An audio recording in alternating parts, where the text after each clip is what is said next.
আজি গণেশ চতুৰ্থী পুৱাই বিনায়ক মন্দিৰত গণেশ পূজা আগবঢ়াবলৈ উপস্থিত হৈছেহি ভিন্ন প্ৰান্তৰ ভক্তসকল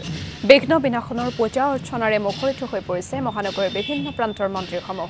গুৱাহাটী মহানগৰীৰ লতাশিল খেলপথাৰৰ সমীপৰ গণেশ মন্দিৰ গণেশগুৰিৰ গণেশ মন্দিৰকে ধৰি কেইবা ঠাইৰো গণেশ মন্দিৰত গণেশ চতুৰ্থীৰ বিশাল আয়োজন কৰা হৈছে লতাশিল আৰু গণেশগুৰিৰ গণেশ মন্দিৰত পুৱাৰে পৰা ভিৰ কৰিছেহি অগণন ভক্তই বিঘ্ন বিনাশনৰ পূজা অৰ্চনাৰে মুখৰিত হৈছে মহানগৰীৰ বিভিন্ন প্ৰান্তৰ মন্দিৰসমূহ দেশৰ বিভিন্ন প্ৰান্তৰ লগতে ৰাজ্যৰ মন্দিৰে মন্দিৰে গণপতি বাপ্পাৰ আৰাধনা চলিছে নিজৰ লগতে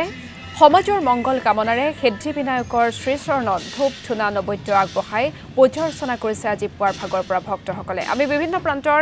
পৰিৱেশ দৰ্শকসকলক দেখুৱাৰ চেষ্টা কৰিছো আমি গণেশগুৰিৰ পৰিৱেশ এই মুহূৰ্তত দৰ্শকসকলক দেখুৱাইছো এনেধৰণে ভক্তসকলে গজৰাজক লৈ শোভাযাত্ৰা কৰিছে এই মুহূৰ্তত আমি গণেশগুৰিৰ গণেশ মন্দিৰৰ পৰিৱেশ আপোনালোকক দেখুৱাৰ চেষ্টা কৰিছো এনেধৰণে শোভাযাত্ৰা কৰিছে ভক্তসকলে যেহেতু আজি গণেশ চতুৰ্থী গতিকে আজি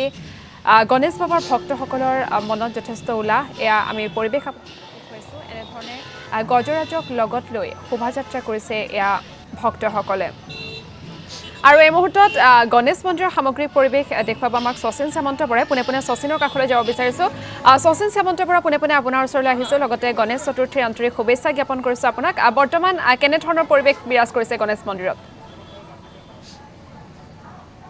হয় নিশ্চয়কৈ পোনপ্ৰথমে মই সমূহ অসমবাসী ৰাইজক গণেশ চতুৰ্থী উৎসৱৰ আন্তৰিক শুভেচ্ছা জ্ঞাপন কৰিছোঁ এই মুহূৰ্তত মই মহানগৰীৰ গণেশ মন্দিৰৰ উপস্থিত আছোঁ পোনে পোনে সেই দৃশ্যাংশ আমি প্ৰতিদিন টাইমত দৰ্শকসকলক দেখাবলৈ যত্ন কৰিছোঁ এয়া গণেশ চতুৰ্থী উৎসৱৰ উপলক্ষে খুব সুন্দৰকৈ সজাই পৰাই তোলা হৈছে আৰু পুৱাৰ ভাগৰ পৰাই মহানগৰীৰ বিভিন্ন প্ৰান্তৰ পৰা যি ভক্তসকল সেই ভক্তসকলে আহি উপস্থিত হৈছেহি আৰু এনেদৰে বৰ্তমান সময়ত সকলোৱে আহি ভিৰ কৰিছে আৰু সকলোৱে ধূপ ধূনা নৈবেদ্য সকলোৱে ক্ৰয় কৰিছে আৰু আমি ভিতৰ ভাগলৈ যাম ভিতৰ ভাগৰ যিটো পৰিৱেশ প্ৰতিদিন টাইমত দৰ্শকসকলক দেখাবলৈ যত্ন কৰিম এনেদৰে মই উল্লেখ কৰিছোঁ আজি মহানগৰীৰ বিভিন্ন প্ৰান্তৰ পৰা ভক্তসকলে আহি উপস্থিত হৈছেহি আজি গণেশ চতুৰ্থী আৰম্ভ হৈছে আৰু গণেশ চতুৰ্থী সেই আৰম্ভ হোৱাৰ কাৰণে পুৱাৰ ভাগৰ পৰা এনেদৰে বিভিন্ন প্ৰান্তৰ পৰা যি ভক্তসকল সেই ভক্তসকলে আহি ভিৰ কৰিছেহি আমি ভিতৰ ভাগৰ পৰিৱেশ দেখিবলৈ যত্ন কৰিম ভিডিঅ' দীপক শইকীয়া আছে তেখেতে দেখুৱাব ইতিমধ্যে ভিতৰ ভাগতো এনেদৰে বিভিন্ন প্ৰান্তৰ পৰা যি ভক্তসকল সেই ভক্তসকল আহি ভিৰ কৰা পৰিলক্ষিত হৈছে আৰু এনেদৰে বৰ্তমান সকলোৱে শাৰী পাতি গণপতি বাপ্পাৰ শ্ৰীচৰণত সেৱা ল'বৰ কাৰণে আহি উপস্থিত হৈছে মই ইতিমধ্যে উল্লেখ কৰিছোঁৱেই আৰু কিছু সময়ৰ পিছতে পূজা আৰম্ভ হ'ব আৰু এয়া দেখিবলৈ পোৱা গৈছে বিভিন্ন প্ৰান্তৰ পৰা যি ভক্তসকল সেই ভক্তসকল আহি ইয়াত উপস্থিত হৈছে আৰু এক আধ্যাত্মিক পৰিৱেশে বিৰে সকলোৱে হাতত ধূপ ধূনা যি নৈবেদ্য সেই নৈবেদ্য লৈ পেলাই সকলোৱে গণপতিৰ শ্ৰীচৰণত সেৱা ল'বৰ কাৰণে এনেদৰে আহি ভক্তসকল আহি উপস্থিত হৈছে আৰু সেই দৃশ্যাংশ আমি দেখিবলৈ যত্ন কৰিছোঁ এক আধ্যাত্মিক পৰিৱেশে বিৰাজ কৰিছে কেৱল মহানগৰীৰ গণেশ মন্দিৰ বুলিয়েই নহয় আজিৰ দিনটো দেখিবলৈ পোৱা গৈছে দেশৰ বিভিন্ন প্ৰান্তৰ যি মঠ মন্দিৰ বিশেষকৈ গণেশ মন্দিৰসমূহ আছে সেই গণেশ মন্দিৰসমূহত এনেদৰে ভক্তসকলে আহিছে আৰু ভক্তসকলে আহি পেলাই এনেদৰে সকলোৱে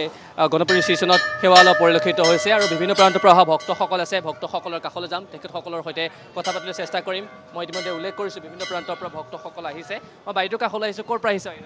মই লাষ্ট গেটৰ পৰা আহিছোঁ হয় এবাৰ নে ইয়াৰ আগতেও আহিছোঁ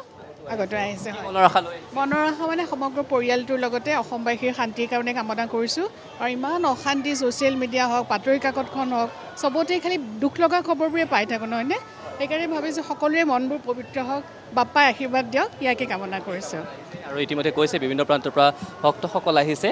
আৰু উদ্যোক্তাসকল আছে মই তেখেতসকলৰ কাষলৈ যাবলৈ চেষ্টা কৰিম মই পোনে পোনে আপোনাৰ কাষলৈ আহিছোঁ গণেশ চতুৰ্থীৰ শুভেচ্ছা জ্ঞাপন কৰিছোঁ কেনেধৰণৰ আয়োজন চলিছে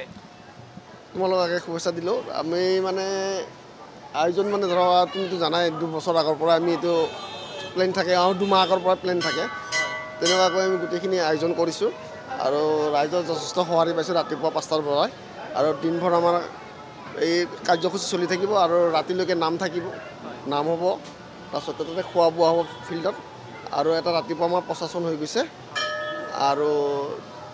কোন ঠাইৰ পৰা লোকসকল আহিছে ভক্তসকল আহিছে গোটেই গুৱাহাটীৰে আহে আৰু বাহিৰৰ পৰাও আহে মানে আৰু নিশ্চয়কৈ তেখেতে কৈছে যে বিভিন্ন প্ৰান্তৰ পৰা ভক্তসকল আহিছে আৰু এনেদৰে সকলোৱে শাৰী পাতি হাতত এনেদৰে ধূপ ধূনা যি নৈবেদ্য লৈ পেলাই তেখেতসকলে গণপতিৰ শ্ৰীচৰণত সেৱা ল'বৰ কাৰণে এনেদৰে বিভিন্ন প্ৰান্তৰ পৰা আহিছে বিশেষকৈ মহানগৰীৰ বিভিন্ন প্ৰান্তৰ পৰা আহি যি ভক্তসকল সেই ভক্তসকল আহি পেলাই ভিৰ কৰা পৰিলক্ষিত আছে আৰু সেই দৃশ্যাংশ আমি পোনপটীয়া সম্প্ৰচাৰযোগে প্ৰতিদিন টাইমত দৰ্শকসকলে দেখাবলৈ যত্ন কৰিছোঁ এনেদৰে বৰ্তমান সময়ত গণপতিৰ যি মূৰ্তিভাগ আছে এই মূৰ্তিভাগো খুব সুন্দৰকৈ সজাই পৰাই তোলা হৈছে আৰু পুৱাৰ ভাগৰ পৰাই এনেদৰে বৰ্তমান সময়ত বিভিন্ন প্ৰান্তৰ পৰা যি ভক্তসকল আছে ভক্তসকল আহি আহি এনেদৰে ভিৰ কৰাৰ পৰিলক্ষিত হৈছে আৰু গণেশ চতুৰ্থী উপলক্ষে এনেদৰে দেখিবলৈ পোৱা যায় প্ৰত্যেক বছৰে বিভিন্ন প্ৰান্তৰ পৰা লোকসকলে আহে আৰু মঠ মন্দিৰসমূহত সকলোৱে এনেদৰে সেৱা কৰা পৰিলক্ষিত হয় আৰু আমি ইতিমধ্যে উল্লেখ কৰিছোঁৱে গণেশ চতুৰ্থীৰ দিনা আৰু এটা প্ৰবাদ আছে যে গণেশ চতুৰ্থীৰ দিনা ভগৱান গণেশ মৰ্ত্যলৈ নামি আহে আৰু তেওঁৰ ভক্তসকলক পৰৱৰ্তী 10 দিন সেৱা আৰু ভক্তি কৰাৰ সুযোগ দিয়ে আৰু অনন্ত চতুৰ্দশীৰ দিনা বাপ্পাৰ এই মূৰ্তি গণপতি বাপ্পাৰ এই মূৰীয়া ধৰণীৰে বিসৰ্জন দিয়া হ'ব আৰু এনেদৰে আমি দেখোঁ যত্ন কৰিছোঁ বিভিন্ন প্ৰান্তৰ পৰা ভক্তসকল আহিছে আৰু এক কথাত ক'বলৈ গ'লে এক আধ্যাত্মিক পৰিৱেশে বিৰাজ কৰাৰ পৰিলক্ষিত হৈছে আৰু বৰ্তমান সময়ত এয়া গণেশগুৰিৰ পৰিৱেশ আমি দেখাই আছোঁ আৰু এক খুব জাগ্ৰত মন্দিৰ কাৰণ মই উল্লেখ কৰিছোঁ বিভিন্ন প্ৰান্তৰ ভক্তসকল আহে আৰু যি মনৰ আশা লৈ পেলাই এই গণেশ মন্দিৰত সেৱা জনায় বা মনৰ কামনা লৈ পেলাই আহে সেই আশাই পূৰ্ণ হয় আৰু সকলোৱে সেই বিশ্বাস কৰে আৰু আমি দেখোঁ যত্ন কৰিছোঁ এনেদৰে বিভিন্ন প্ৰান্তৰ পৰা ভক্তসকল আৰু আছে ভক্তসকলৰ কথা পাতিবলৈ চেষ্টা কৰিম বাইদেউ ক'ৰ পৰা আহিছে আপুনি মই হাতীগাঁও শেৱালি পথৰ পৰা আহিছোঁ এবাৰ নে ইয়াৰ আগত আহিছে না আগতেও আহিছোঁ ওচৰতে থাকোঁ যে কেনেকুৱা মনৰ আশা লৈ আহিছে বহুত ভাল লাগিছে এতিয়া আৰু মনৰ আশা মানে কি আৰু নিজৰ ঘৰখনৰ উন্নতি হওক ৰাইজৰ উন্নতি হওক সমাজৰ উন্নতি হওক দেশত ইমান মানে এইবিলাক যে ট্ৰেডিং চলে এইবিলাক বন্ধ হওক আৰু নিজৰো ল'ৰা আছে যিহেতু সমাজত এইবিলাক আহিলে নিজৰ ল'ৰা আছেতো ভয় লাগে ক'ৰবাত কেনেকৈ ফচি যিমান বুজালেওতো ঠিক নাই না বাহিৰা সমাজখন যাতে ভাল হয় নিশ্চয়কৈ মই ইতিমধ্যে উল্লেখ কৰিছোঁ আৰু আছে ভক্তসকল তেখেতসকলৰ লগতে কথা পাতিবলৈ চেষ্টা কৰিম আৰু ইতিমধ্যে বিভিন্ন প্ৰান্তৰ পৰা আহিছে দাদা ক'ৰ পৰা আহিছে মই বৰমাৰ পৰা আহিছোঁ এবাৰ নে ইয়াৰ আগত আহিছে এই প্ৰথম আহিছোঁ আৰু বিভিন্ন প্ৰান্তৰ পৰা আহিছে ভক্তসকল বাইদেউ ক'ৰ পৰা আহিছে লালমাটিৰ পৰা আহিছোঁ ফাৰ্ষ্ট আহিছোঁ ভাল লাগিছে গণেশ চতুৰ্থীৰ বহুত শুভেচ্ছা আপোনাৰ এনেকুৱা আশা লৈ আহিছে বহুত আশা লৈ আহিছোঁ ঘৰখনৰ শুভ হওক ৰাইজৰ শুভ হওক ইমান দেশখনত ইমান দুৰ্নীতি হৈছে চবৰে মানে মংগল কামনা মানুহবিলাক যাতে সৎ বুদ্ধিৰে গণেশে চবেই ভালেই থাকক সকলোৱে এটাই কৈছে যে সমাজখন মংগল হওক আৰু সেইকাৰণে এনেদৰে বৰ্তমান সময়ত দেখিবলৈ পোৱা গৈছে ভগৱানৰ শ্ৰীচৰণত বিশেষকৈ গণপতিৰ শ্ৰীচৰণত সেৱা ল'বৰ কাৰণে এনেদৰে বিভিন্ন প্ৰান্তৰ পৰা যি ভক্তসকল সেই ভক্তসকলে আহি ভিৰ কৰা পৰিলক্ষিত হৈছে আৰু এই পুৱাৰ ভাগৰ পৰাই এটা লানি নিচিকা সৎ বুলি ক'লেও ভুল কোৱা নহ'ব এনেদৰে সকলোৱে পৰিয়ালৰ লগত লৈ পেলাই এনেদৰে সকলো আহিছে আৰু সকলোৱে যি ধূপ ধূনা নৈবেদ্য সেই নৈবেদ্য লৈ পেলাই এনেদৰে আহি পেলাই সকলোৱে ভগৱানৰ শ্ৰীচৰণত এনেদৰে সেৱা লোৱা পৰিলক্ষিত হৈছে আৰু খুব সুন্দৰকৈ আমি যদি চাওঁ এই গণেশ মন্দিৰভাগ সজাই পৰাই তোলা হৈছে এনেদৰে গণেশ চতুৰ্থী বুলি ক'লে এক উৎসৱমুখৰ পৰিৱেশে বিৰাজ কৰে আৰু আগন্তুক যি 10 দিনলৈ এনেদৰে পূজা হৈ থাকিব আৰু 10 দিনৰ দিনাখনি আৰু এই যি গণেশ বিসৰ্জন দিয়া হ'ব আৰু কেৱল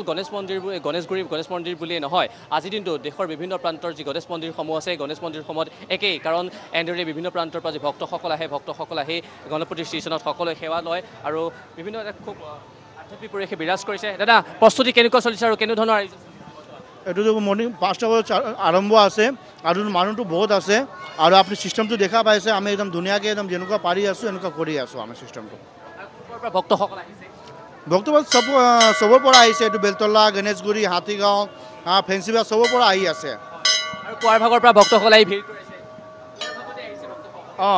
চবৰ পৰা আহি আছে এইটোতো আৰু শুনা নাই মই